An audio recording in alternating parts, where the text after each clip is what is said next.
The last email notification chimed on my phone as I shut down my laptop. Another successful day at TechVision, the software company I'd built from scratch over the past 5 years. I glanced at the framed photo on my desk. James and me on our wedding day, his arm around my waist, both of us beaming at the camera. 5 years of marriage, 5 years of building this company together. At least that's what I thought. My name is Emma Chin, and at 32, I had everything I thought I wanted. A thriving tech company, a beautiful home in San Francisco, and a husband who supposedly supported my dreams. But that night, as I packed up my office, I had no idea my whole world was about to implode. Working late again, James's voice made me jump. He stood in the doorway, hands in his pockets, watching me with an expression I couldn't quite read. Just wrapping up, I said, gathering my things. The new client presentation went well. They're excited about the security features we've added to the platform. He nodded, but something felt off. James had been acting strange lately, distant, secretive. I brushed it off as stress from work, but tonight felt different. We need to talk, Emma. His tone sent a chill down my spine. I sat back down, my heart racing. What's wrong? I'm leaving. He stated it simply, like he was announcing the weather, and I'm taking control of TechVision. For a moment, I couldn't process his words. What are you talking about? This is my company. I founded it. He laughed, a cold sound I'd never heard from him before. Oh, Emma, sweet, naive Emma, you really think you could have built all this without me? My connections? My expertise? I coded every line of that platform myself. I shot back, anger rising in my chest. I pitched to every investor. Using my network, he cut in. Face it, Emma, you're nothing without me. And now, he pulled out his phone, showing me an email. The board has voted. Effective immediately, I'm the new CEO. My hands shook as I read the email. Somehow, behind my back, James had convinced the board to vote me out. My own company, my creation, was being taken from me. How? I whispered, though the pieces were starting to fall into place. The late nights at the office, the secretive phone calls, the way he'd insisted on handling all the legal paperwork when we brought on investors. It was almost too easy, he said, smirking. While you were busy playing programmer, I was making the real moves. Building relationships, securing loyalties. They all know you're just a diversity hire anyway. The female Asian founder who makes good press. But the real power, that's always been me. I stood up, fury coursing through my veins. You can't do this. I'll fight you. With what? He laughed again. I've already transferred all our core code to my private server. The client list too. Good luck starting over with nothing. He walked over to my desk, picking up our wedding photo. You know what your problem is, Emma? You never learned to play the game. Tech isn't about code, it's about power. And you? You're powerless. The sound of glass shattering made me flinch as he dropped the frame, our smiling faces now cracked and broken on the floor. Clear out your desk by morning, he said, turning to leave. Oh, and Emma, don't bother trying to log into the system. Your access has been revoked. I stood there, surrounded by the remnants of my life's work, feeling everything crumble around me. But as I watched him walk away, something inside me hardened. He thought he'd broken me, but he'd just lit a fire. Thank you, I called after him. He paused, turning back with a confused expression. For what? I smiled, though my heart was racing. For the motivation. The next morning, I arrived early to find my key card already deactivated. Security escorted me to my office, where I silently packed my personal belongings into a box. As I walked through the office one last time, I saw the pitying looks from my former employees. People I'd hired, mentored, believed in. James watched from his new office, my old office, as I left, that smug smile still plastered on his face. He thought he'd won, that I'd disappear quietly into obscurity. He had no idea what was coming. That night, in my empty apartment, James had already moved out, leaving nothing but a divorce petition on the kitchen counter. I opened my laptop and began to code. I didn't need his stolen codebase or client list. I had something better. Knowledge, determination, and a burning desire to prove him wrong. You're nothing without me, his words echoed in my head as my fingers flew across the keyboard. I was about to show him just how wrong he was. Would you like me to continue with the next part of the story? 6 months after James took everything, I was working out of a tiny co-working space in Oakland, living on savings and determination. My new company, Phoenix Tech, was starting to take shape. Instead of copying TechVision's security platform, I'd identified a gap in the market, AI-driven threat detection that could adapt and learn in real time. The irony wasn't lost on me. James had stolen my old code, but he'd forced me to create something better. My phone buzzed. Another email from my lawyer. The divorce proceedings were getting messy. James was trying to claim intellectual property rights to my new venture, arguing that the ideas had originated during our marriage. But I documented everything meticulously this time. Every line of code, every brainstorming session, every development milestone, all dated and timestamped after our separation. Ms. Chen. A voice pulled me from my thoughts. Lisa, my first employee, stood in the doorway of my makeshift office. Fresh out of Berkeley's computer science program, she reminded me of myself at her age. Brilliant, eager, and underestimated. The demo is ready, she said, practically bouncing with excitement. I followed her to the development area where our small team had gathered. 5 people, that's all we were. A far cry from TechVision's 100+ employees. But what we lacked in numbers, we made up for in talent and drive. Show me, I said, taking a seat. The demo was flawless. Our AI system detected and neutralized threats faster than anything on the market, including TechVision's platform. But more importantly, it learned from each attack, growing stronger and more intelligent. This is incredible, I breathed, watching the system adapt in real time. How soon until we can present to investors? 2 weeks, Lisa replied confidently. We just need to polish the interface and run final testing. I nodded, hope blooming in my chest. We had something special here, something that could change everything. The next morning, I received an unexpected visitor. Sarah Martinez, TechVision's former head of sales, walked into our office unannounced. Nice setup, she said, looking around our modest space. Different from the old days, huh? I tensed. Sarah had been one of the first to align with James during the takeover. What do you want? She sat down, her expression serious. Things at TechVision. They're not good, Emma. James is running it into the ground. The platform's stagnating, clients are unhappy, and the best talent is jumping ship. And I kept my voice neutral, though my heart was racing. I heard rumors about what you're building here. She leaned forward.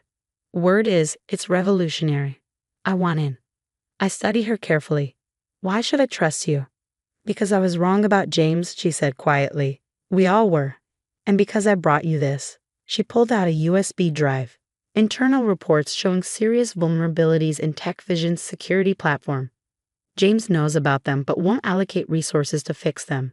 He's too busy trying to impress investors with flashy features. I took the drive, my mind racing. This was valuable intel, but something didn't feel right. What's the catch? Sarah smiled. No catch. I just want to be on the winning team this time. And Emma? That's you. After she left, I had our team analyze the USB drive for malware before accessing it. The reports were legitimate and damning. TechVision's platform had critical security flaws that put clients at risk. I stayed late that night, wrestling with what to do. The ethical thing would be to alert TechVision's clients about the vulnerabilities. But James would find a way to bury it, and it would tip our hand too early. No, I needed to be smarter. Strategic. I called an emergency team meeting the next morning. We're accelerating our timeline, I announced. I want us ready for demo day in 1 week. 1 week? Lisa's eyes widened. But we haven't finished testing. Then we work around the clock, I said firmly. Trust me, our window of opportunity is now. The next 7 days were a blur of coding, testing, and refining. We practically lived in the office, surviving on coffee and takeout. But watching my team push themselves, seeing their dedication, I knew we had something special. The night before our first major investor presentation, I received another unexpected visit. This time, it was Marcus Wong, one of Silicon Valley's most influential venture capitalists. Impressive space, he said, his tone slightly sarcastic as he took in our humble office. We prefer to invest in product rather than appearances, I replied coolly. He smiled. James told me you'd say something like that. My blood ran cold. You're in contact with my ex-husband.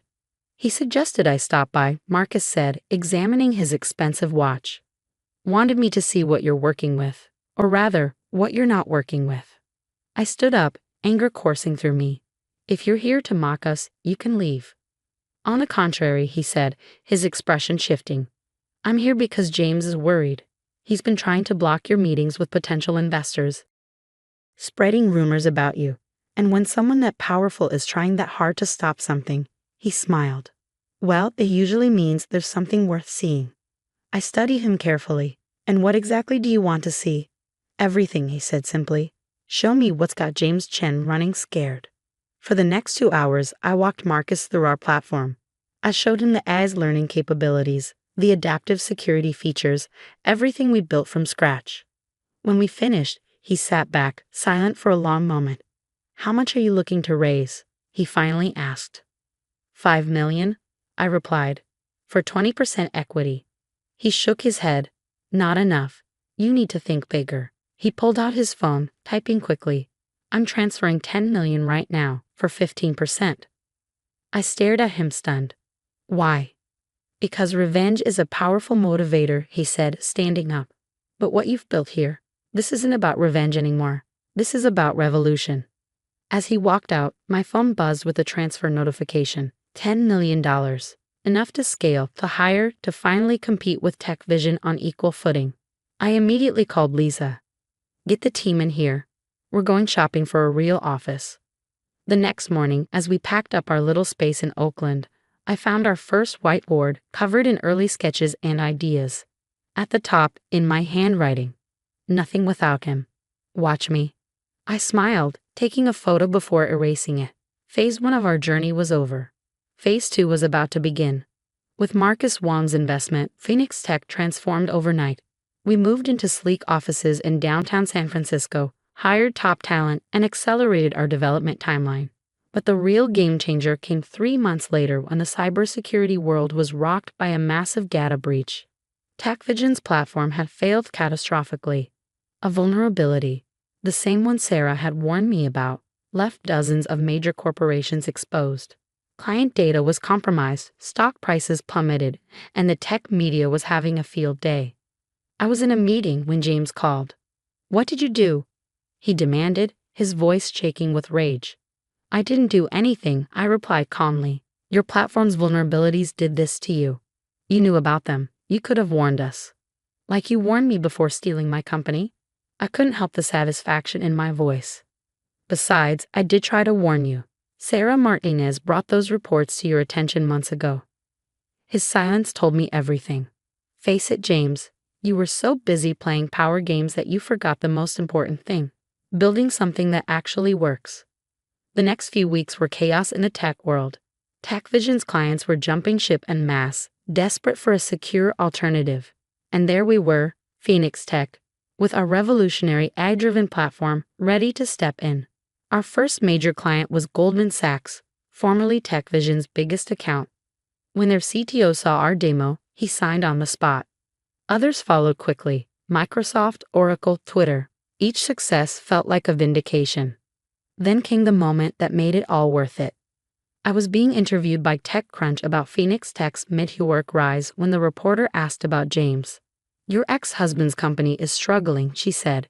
Any comment on TechVision's recent troubles?